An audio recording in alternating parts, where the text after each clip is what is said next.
আপনি কাদেরকে সমন্বয়ক বলছেন? হাসনাত, সার্জিস, নাহিদ, এখানে একটা মেয়ে আছে যারা ও আমাদের সাথে আন্দোলন করেছে, আরো 3-4টা আন্দোলন করেছে। আন্দোলনকারীদেরকে নিয়ে, এই গণঅভ্যুত্থানকে নিয়ে হাসনাত, সার্জিস, নাহিদ, আসিফ মাহমুদ, সজীব ওরা ব্যবসা চালাচ্ছে। এই রাষ্ট্রনায়ক হয়েছে ওরা, এনসিপি দল গঠন করে ব্যবসা।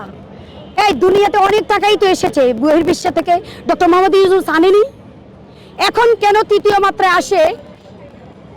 বিএনপি হলো, সরি, এনসিপি হলো ডান পকেট ইউনূসের, জামাত হলো বাম পকেট। তাহলে কোনো তৃতীয় মাত্রা আসে উপরের পকেটে কে? বিএনপি। কোথায় আপনি এখানে সাম্যের দ্বারে এসছেন? এখানেই তো বৈষম্য চলছে রে ভাই। আমি সকল জনগণকে বলবো যে একটা ভোট যদি হয়, কারণ আমার যে একটা রাষ্ট্র, এই রাষ্ট্রকে আমি যদি 1971 সালের 1 লক্ষ শহীদের কর্মে আমার কর্ম ভাসিয়ে দিতে পারি, এখনো 1 বছর আমি নন স্টপ আহত হয়েও কিছু না পেয়েও রাজপথে দাঁড়িয়েছি। সত্য বলতে গেলেই সবাই পাগল, সত্য বলতে গেলেই ওর মেন্টাল প্রবলেম।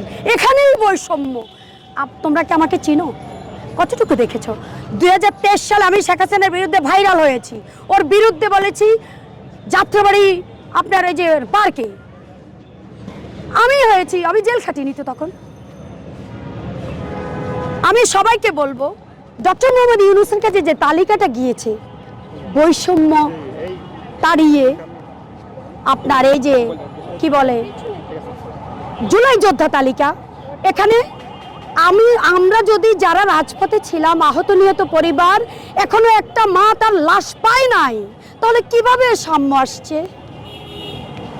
কে গুম করেছে, কে হত্যা করেছে আসছে?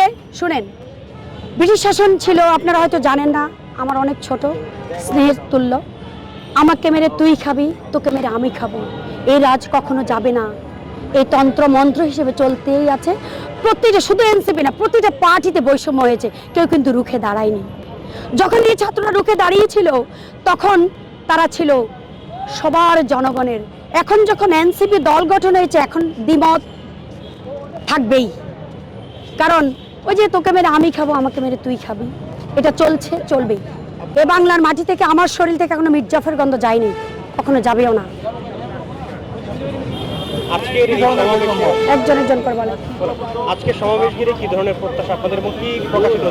আমাদের জুলাই ঘোষণাপত্র ঘোষণা করবে যারা লিডিং দিচ্ছে তারা, আর যারা নীল আন্দোলনকারী আছে ওরা কিন্তু এখানে নাই।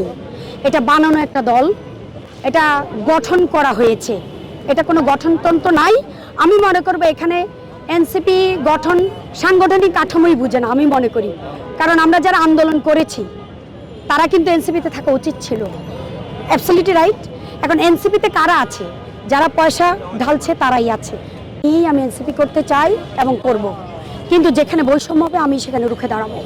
আমি একজন প্রতিবাদী লেখক, আমি কবি আইনুন নাহার মজুমদার লুবনা, আমার 5টা একক বই আছে, আমি 2বার গোল্ড মেডেল পেয়েছি।